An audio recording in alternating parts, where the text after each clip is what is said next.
Personally police സ്റ്റേഷനിൽ പോയിട്ടായിരുന്നു. വലിയ വയ്യായിരുന്നു.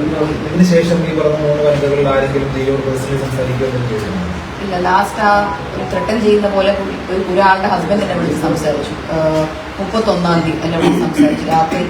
അതിനുശേഷം എന്നെ ആരും വിളിച്ചു.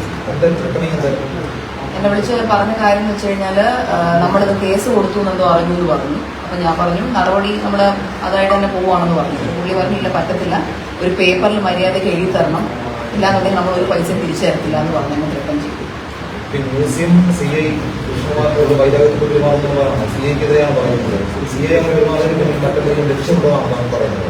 ഇല്ല, നമുക്ക് തെളിവില്ലാത്തൊരു കാര്യമാണ്. നമ്മുടെ ഞാൻ നേരത്തെ തന്നെ പേര് പറഞ്ഞത് തെറ്റിയിട്ടുണ്ടെങ്കിൽ ക്ഷമിക്കുക.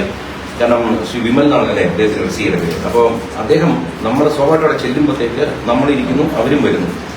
നമുക്കറിയാം, ഒരു സാധാരണ പോലീസുകാരൻ നമുക്ക് ആദ്യമായിട്ട് നമ്മൾ സ്റ്റേഷനിൽ കയറുന്നത് രാഷ്ട്രീയത്തിന് മറ്റും ധാരാളം സ്റ്റേഷനിൽ പോയിട്ട് വളരെ ഏറ്റവും നല്ല രീതിയിലാണ് എന്നോട് എല്ലാ പോലീസുകാരും പെരുമാറുന്നത്. ജീവിതത്തിൽ തന്നെ ആദ്യമായിട്ടാണ് ഒരു പോലീസ് ഉദ്യോഗസ്ഥൻ ഈ രീതിയിൽ പെരുമാറുന്നത്. കാരണം മുഖത്ത് നോക്കുന്നില്ല, നമ്മൾ പറയുന്നത് കേൾക്കുന്നില്ല, ഒരു അലക്ഷ്യമായി എല്ലാം കേട്ടില്ല. രണ്ടുപേരുടെ കേട്ടല്ലോ, രണ്ടുപേർക്ക് ഒരു എഫ്ഐആർ ഇടും, പിന്നെ കാണാം ഇറങ്ങണം, ഈ രീതിയിൽ സംസാരിക്കുന്ന ആദ്യമായിട്ടാണ്. അപ്പൊ എന്തെങ്കിലും അദ്ദേഹത്തിനും നമ്മളടുത്ത്, കാരണം ജീവിതത്തിൽ ആദ്യമായിട്ട് കാണുന്ന ഒരാൾക്ക് നമ്മളടുത്തൊരു വൈരാഗ്യവും മറ്റും വരണമെന്നില്ല. ഇനി രാഷ്ട്രീയപരമായിട്ടോ വേറെ എന്തെങ്കിലും ബുദ്ധിമുട്ട് വിളിക്കൊണ്ടോ എന്ന് എനിക്കറിയില്ല.